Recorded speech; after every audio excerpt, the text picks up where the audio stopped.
आज गुटख्याचे हप्ते घेणारा माणूस, आज मटका घेणारा मालक, IPLचा सट्टा चालवणारा हात, आणि त्यांनी ज्या वेळेला विधानसभेमध्ये प्रश्न उपस्थित केला, एवढे राष्ट्रवादीचे आमदार असताना दुर्दैव आहे की जयंत पाटील साहेबांना प्रश्न घ्यावा लागला. म्हणजे या दोघांचे किती मोठे कारनामे आहेत उमेश पाटलाचे आणि या सुहास कदमचे. फक्त केवळ ह्या घेतलेल्या लोकांचा पैसा बुडवण्यासाठी उमेश पाटलांची मदत घेऊन ज्या लोकांना फसवलाय त्या लोकांना म्हणून सांगतो, तू व्याजपट्टी करते, मी तुझ्यावर गुन्हा दाखल करेन. लोक यामुळे वैतागलेत. माझी पोलीस खात्याला आव्हान आहे की त्यांनी या संदर्भामध्ये पेपरला अशा हीन माणसाचा पेपरला देऊन अशा अनेक तक्रारी तिथे येतील अशा पद्धतीची व्यवस्था जर पोलिसांनी केली तर अनेक लोक याला मदत दिली पोलिसांनी तर पोलीस स्टेशनला जायला तयार आहे. उमेश पाटलांनी एवढं आत्मचिंतन करावं. मी महाराष्ट्राचा प्रवक्ता आहे, मी जिल्हाध्यक्ष आहे. मी आल्यानंतर तिथं एक तरी पदाधिकारी त्यांच्या समोर पाहिजे. त्याच्या मागचं कारण काय? तू उपोषणला बसला, एक तरी माणूस, एक तरी कार्यकर्ता, एक तरी पदाधिकारी तुला एवढ्या कालावधीमध्ये भेटायला गेला का?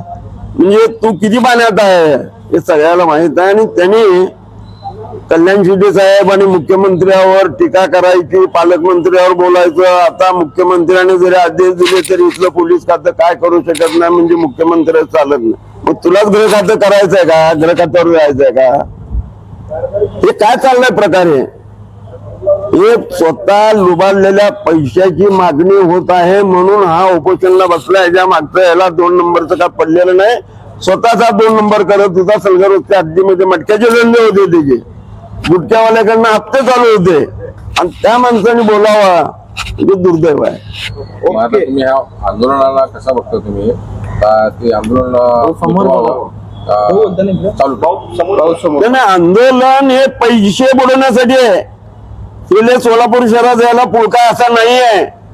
मला सांगा, एवढ्या आंदोलनामध्ये तुझ्या पक्षाचे लोक तर तुझ्याकडे पदाधिकारी कोण आले का? सामाजिक संघटना तुझ्याकडे आले का? कारण हा किती पाण्यात आहे हे सगळ्यांना माहित आहे.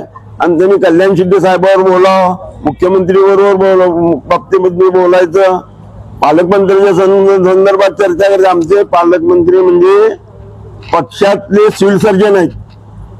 त्यांनी चेहऱ्यावरनं त्याची पात्रता ओळखते, नाडी हातात घेत नाहीत. आणि अशा माणसाला मुख्यमंत्र्यांनी सहकार्य करायचं, अशा माणसाला पालकमंत्र्यांनी, अशा माणसाला कल्याण शिट्टीच्या बाबतीमध्ये एवढं बोलायचं काय कारण होतं मला सांगा? अहो, त्यांच्या वडिलापासून त्यांच्याकडे बोर्ड दाखवणारे अजून ताकद कुणाची झाली नाही की त्याने असं केलंय म्हणून. आणि त्या कल्याण शिट्टी आमदारावर पाणीदार आमदार, 2 नंबरवाले, वसुलीदार हे तुमच्या ह्याच्यातल्या ते बोलत काय कारण? तुझा जीव किती? तुझा जीव किती? बोलतो किती? तर हे सगळं ढोंगीबाजी प्रकरण उमेश पाटील यांच्यामधून आता सांगितलं आमच्या मॅडमनी की हा दलाल आहे, हा वसूलदार आहे आणि हा वर पैसे पोचते करतो. त्याच्यातून आता ह्याच्यामध्ये जे कर्ज त्याला 1.5 कोटी रुपये झालंय, IPLचा असेल, मटक्याचा असेल, ते फक्त बुडवण्यासाठी केलेला उद्योग आहे. शहरातले 2 नंबर चाललेले आहेत असं त्याचा उद्देश नाही. त्याच्याकडे एक संघटनेचा पाठिंबा नाही, सामाजिक संघटनेचा पाठिंबा नाही. अशा माणसाने आपल्या अवकात ओळखून इथून पुढे राहावं.